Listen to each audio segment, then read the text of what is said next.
Fluffy goes to India.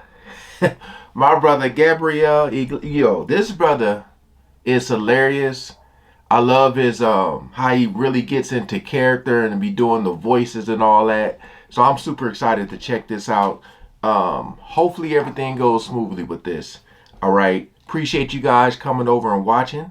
So I'm gonna try not to pause it too much unless it's something I really need to get off my chest. All right. So we ain't gonna waste no more time. Let's jump right into it. Martin and I just got back from Is this India. audio?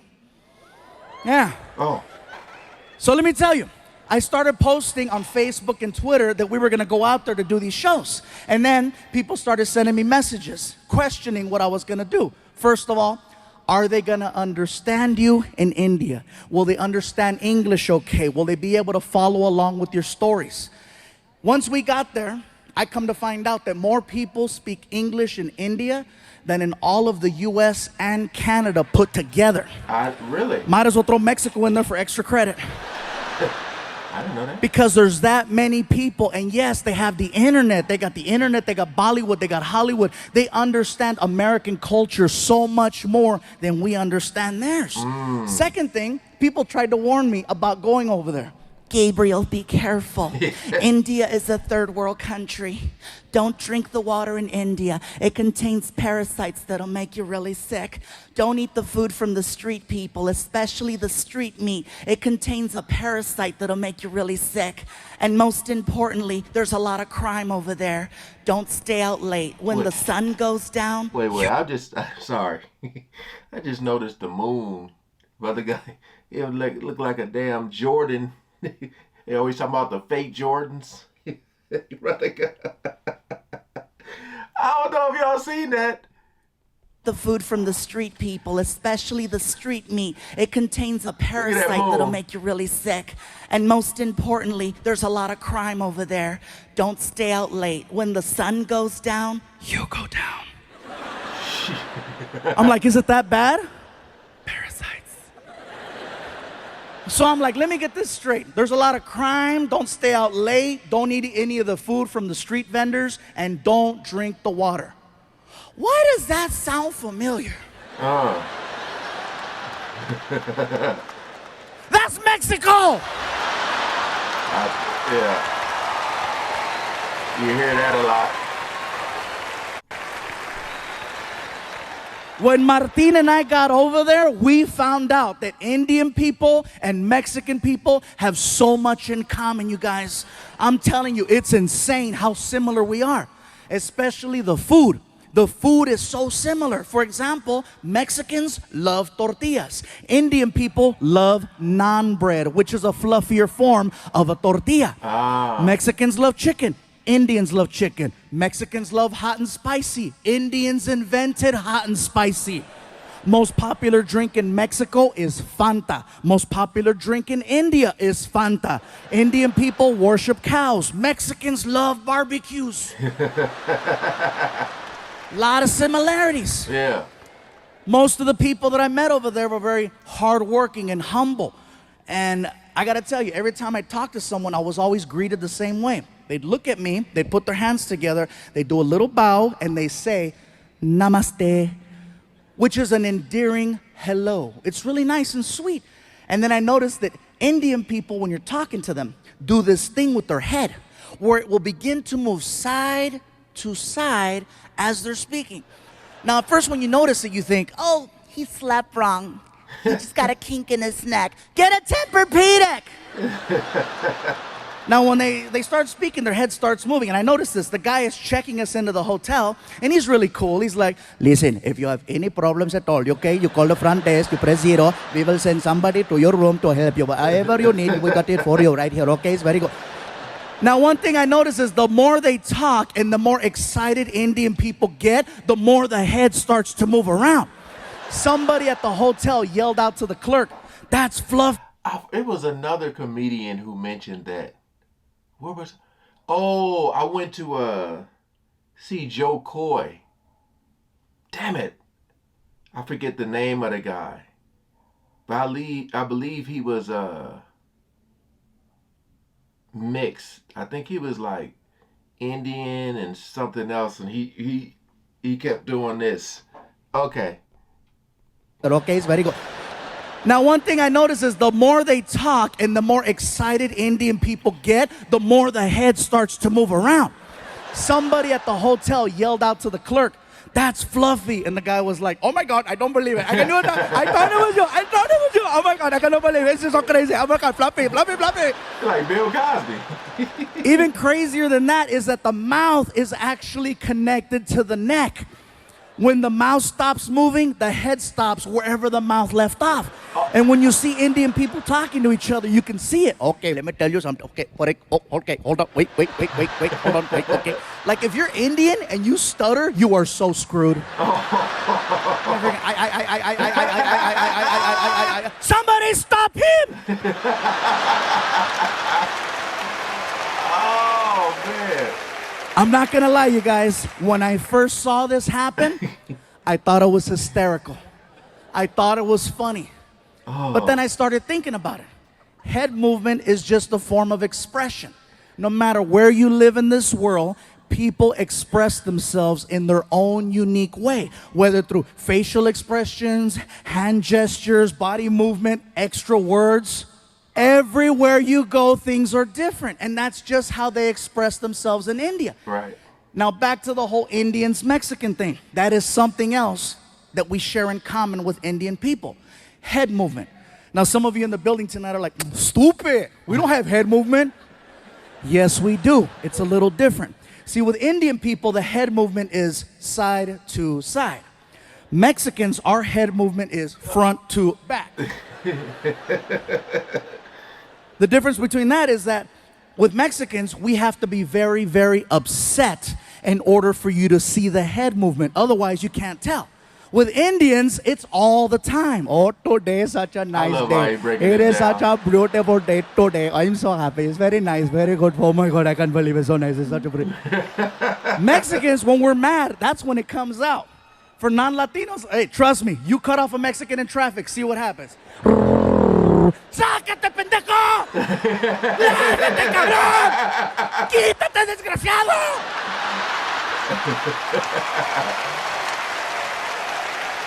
Oh, man. That's funny. I don't know why the black people are laughing. You guys take it all. "Oh, no, you didn't. Oh, hell no. I know he ain't talking about me. I hit a bell. I hit a bell."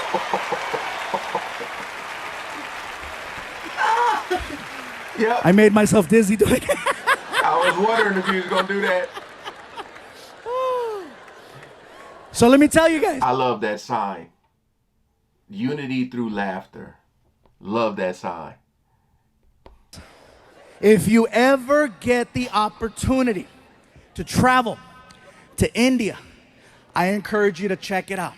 You are going to see some beautiful things. You are going to see some amazing things. You are going to see some sad, depressing things and some real horrible things. Overall, it's a well-balanced trip. But when you get back home here to the United States, you will have a whole different appreciation for your life. Believe that. A lot of people say that. I guarantee this, you guys. There's a lot of people in India. And with a lot of people comes a lot of traffic. First things first, American traffic and Indian traffic, very different. Here, whatever happens on the freeway will stop the whole freeway. In India, there's 10 times the traffic, but it moves. See, the problem is Americans, we're fascinated by accidents. We're fascinated by the idea of seeing potential death. That's why we slow down on the freeways. We say we don't want to see it, but what happens in traffic? How many times it happens and you're in traffic and you're like, "What's going on, man? Like, why is it stopped?" And it be like on the other side. Nothing to do with the flow you're going. It's on the other side, and now y'all backed up. People just...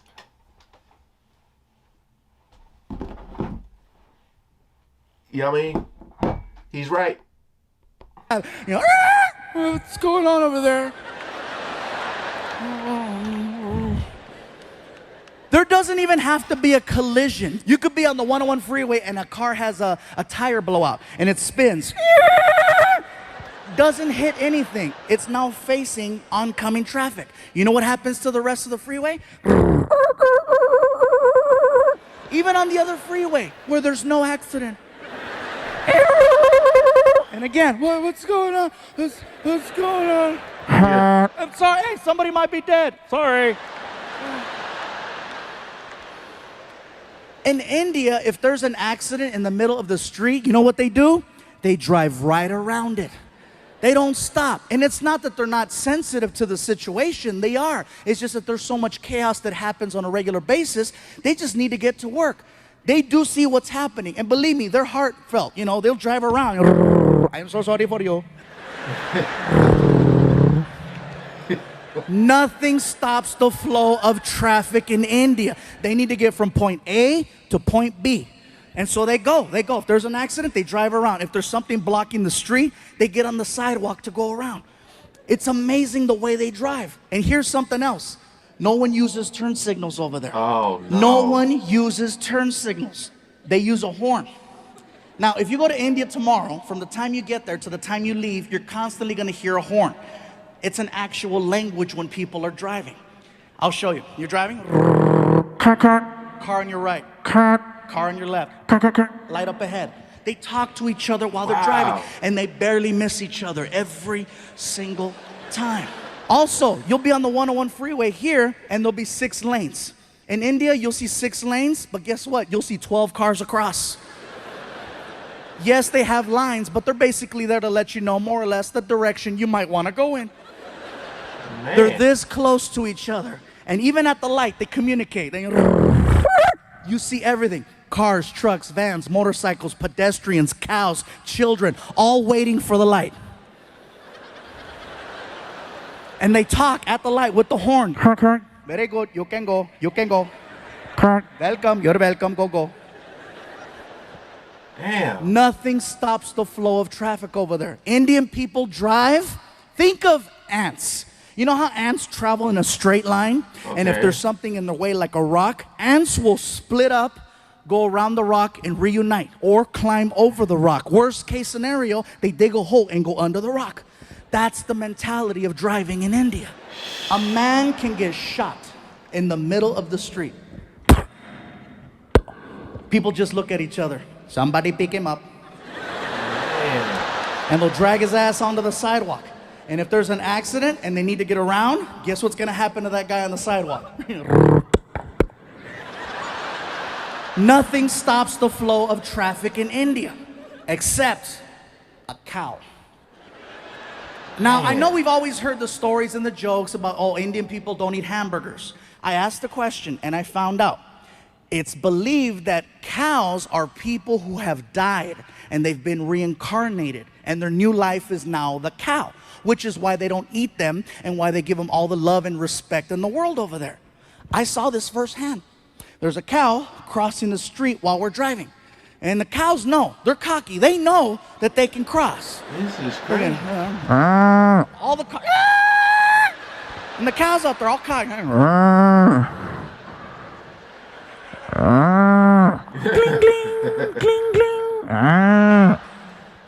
No one honks at the cows. No one yells at the cows. No one touches the cows. They wait for the cows to finish crossing. The cow that we had laid down. The driver just shut off the car. Started tweeting. This is crazy stories. There is a cow in the middle of the street. Hashtag Momo.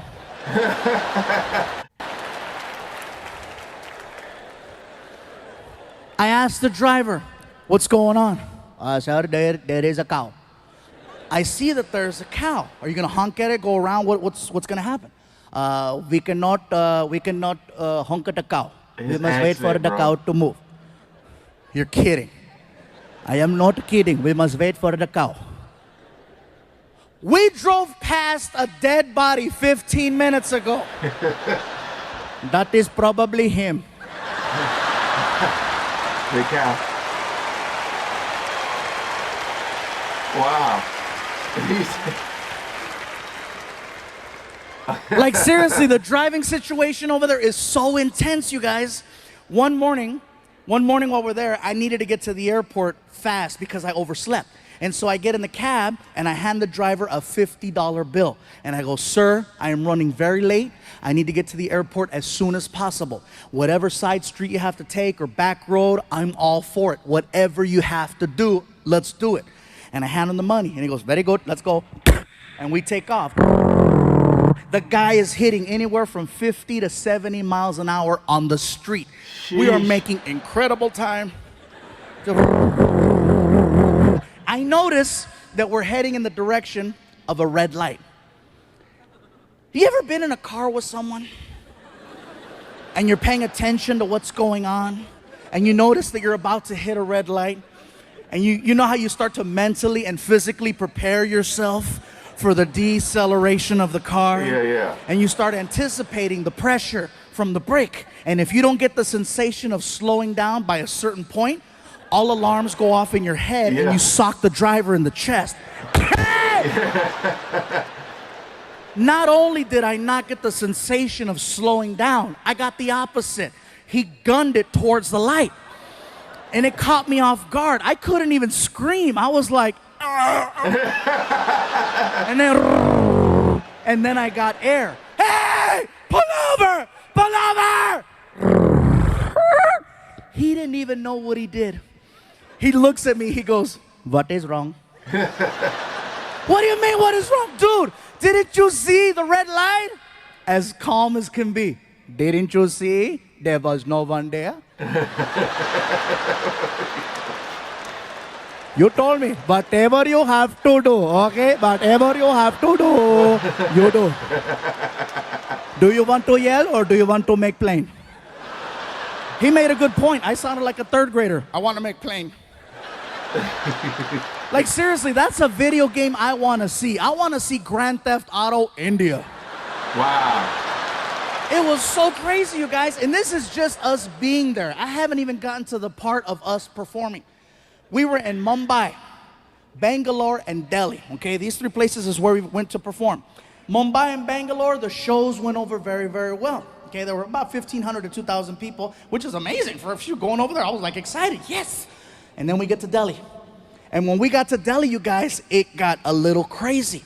Martin walks out on stage and the crowd recognized him. And they started chanting, Martin! Anytime I hear that, I'm like, they know him, it's gonna be a good show. Yeah. So Martin starts cracking jokes. The crowd starts laughing. He's cracking more jokes. The crowd keeps laughing. All of a sudden, I hear this.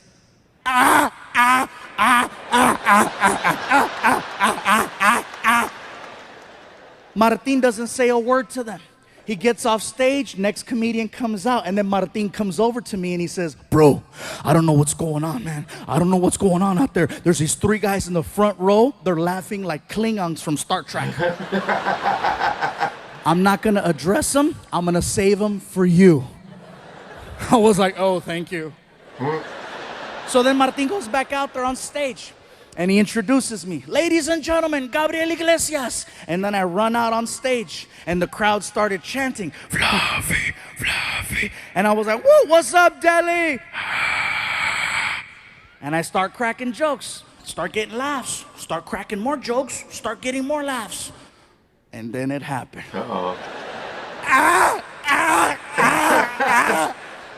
Now see me, I can't avoid things. Especially when it's front row center. So I addressed it. I came right out and I said, well, hello. I said, what do we have here? I said, so where are you guys from? And the guy in the middle looks at me and he goes, we are from Germany. I said, cool, we have Germans in the house. And the whole crowd got really weird. You could hear them. They freaked out because they thought I was gonna start making fun of the German people. And one guy even stood up. Don't do it! Don't do it! Don't do it! I go, relax, bro, have a seat. Don't do it!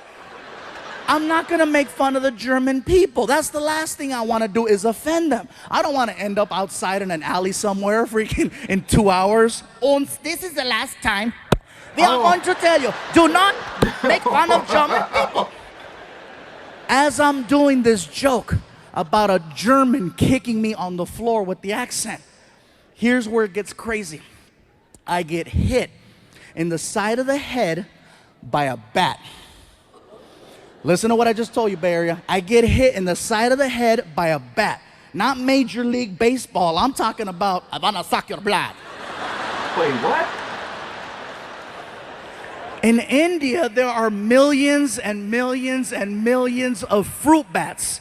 And one of them, actually 6 of them, made it inside of the building. And they're flying around and they're hanging out in the rafters. And one of them decides to fly down. And basically, when I was doing the kicks, I stepped into the line of flight of the bat. And he caught me right here.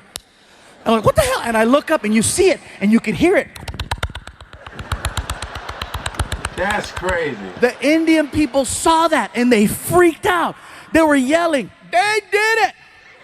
They did it. We told you, don't do it. We told you, don't do it. They're evil. They're evil. I'm like, dude, I don't care how evil you think the Germans are. They don't have control over bats. It wasn't like the guy got offended and said, oh, really? Uns release the bat. So now the crowd is weird. These guys are laughing. And there's freaking bats flying around the theater. First 2 minutes of my show. I gotta do an hour. And now I've already lost the crowd. They're freaking out. These guys are laughing weird. I'm nervous. It's my first time there. I don't know how to get out of this. So I literally walked over to the other side of the stage and I started just performing for this side of the room, trying to redirect the focus right here. And I'm so nervous, I'm stuttering. I don't even have a segue. I'm like, you know, it's crazy in America. Everybody in America likes drinking, you know, it's real crazy. Like for example, Mexicans, most Mexicans, we like drinking tequila. Most black people like Hennessy. Yeah. Most white people like Jaeger. Here in India, you guys like Fanta. And when I said Fanta, the crowd went crazy because it was such a local reference. They freaked out. They were like screaming, oh my God, he knows, he knows. They started singing, Fanta, Fanta, don't you want na Fanta, Fanta, don't you want na Fanta, Fanta. Oh, man. The roar was so big, it allowed me to restart my show. So I started cracking new jokes and more jokes and these jokes and those jokes. 5 minutes go by. 5 minutes go by. All of a sudden, the Germans got offended at the fact that I left them out of my drinking joke. Oh. The one in the middle stands up and he approaches the stage. Now this stage has got to be about 5 feet tall. The guy's head was about this high. He was like 6'4".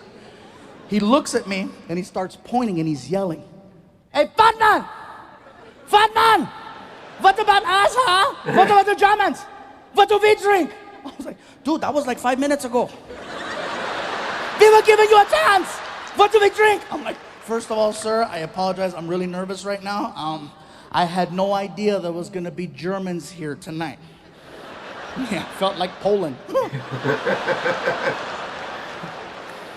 I don't care if you laugh or not. That's a smart-ass joke. That's a smart-ass joke. It's not my fault some of you pendejos failed history. You better Google that and find out why it's so damn funny.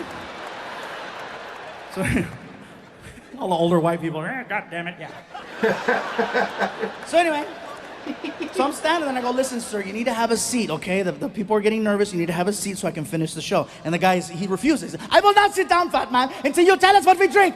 I go, listen, I don't know what you guys drink. And the Indians are being so cute. They're trying to help me. They're yelling, hey, they like Fanta too. And the guy was like, we do not like Fanta. I'm like, dude. I go, sir, please have a seat. I will not have a seat until you tell us what we drink. Tell us, fat man. I go, listen, sir, you need to sit down and you need to stop calling me fat man. Now it's starting to bother me. This is like the 6th time he does it. And I didn't just lose 100 pounds to now get called fat man. Yeah. So I go, sir, if you don't have a seat, we're going to have a problem, especially if you call me fat man again. And he freaking did it. What are you going to do, fat man? What do we drink? Even Martin, who's behind the curtain, knew. He knows when I'm at that point where I've crossed over. I can hear him in the back. Oh. Don't do it. Too late, Fluffy's pissed. So I said, you want to know what you drink? Tell me. Don't ask me where this came from. I got right in his face and I said, blood of Jews. Blood of...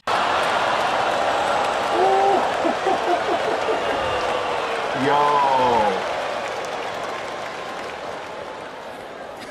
Damn. Now see, automatically you guys gave me a whole different reaction. In Delhi, that was probably the most shocking thing ever said on that stage. So shocking that 2,000 people at the exact same time got so quiet, you guys, so quiet. You could hear everyone's ass just... Why do it? And I'm still standing there, my hands out. Have you ever said something that was so bad, and I mean, you knew it was bad as it was coming out of your mouth, and you're trying to stop it, but it's too late, it's already out, and you're like, no. Damn. And it's too late. Blood of Jews is all over his face, right? I'm standing there, my hands out, I'm looking at him, he's looking at me, and I'm like, ah! He says, that's a good one, yeah, that's a good one. Oh my God, thank you, thank you. Dude. It doesn't end there. I'm telling you guys, this is so crazy. So next morning, Martin and I are flying back home to Los Angeles from Delhi. We're taking an airline called British Airways. We go from Delhi to London, England, and we have a connecting flight over there. Once we get to England, they canceled our connect for whatever reason. And so we got rebooked on another airline called Lufthansa. It's a German airline. Oh, man. Now, this is why I believe in karma. Seriously, Martin's like, really? Blood of Jews? I'm like, I know. I felt like they phoned ahead. Ons, take care of Fluffy.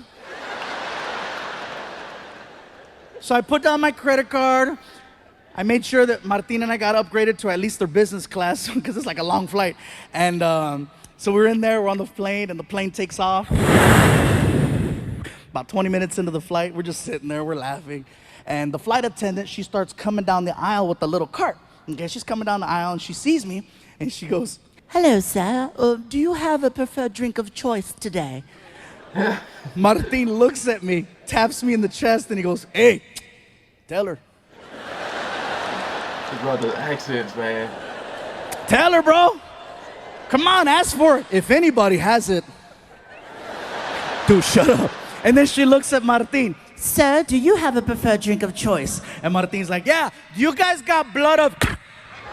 Man. She's like, Bloody Mary? Yes, yes, Bloody Mary. Freaking Machete's gonna get me banned from flying. So we make it back home. I'm trying to tell the story to my girlfriend and my son. And my girl, she's barely laughing. She's like, like she's jaded. She doesn't laugh at my jokes anymore. My son Frankie, on the other hand, he is dying. Ah! And I'm like, really? He's 16 years old. I go, really, Frankie? You thought that was funny? He goes, yeah, it's funny. I go, what was so funny about my story? He goes, those people you're talking about. I go, who, the Indians? He goes, no, the other ones. I go, the Germans. He goes, yeah, it's funny. I go, what's so funny about the Germans? The way that they speak. I go, what's so funny about the way that they speak? He goes, they sound like the three little pigs from the movie Shrek. I had to go on YouTube and freaking find it, and sure enough, all three little pigs. Oh, yeah, hello, Shrek. Ah. I was just waiting for one of them to go, fat man.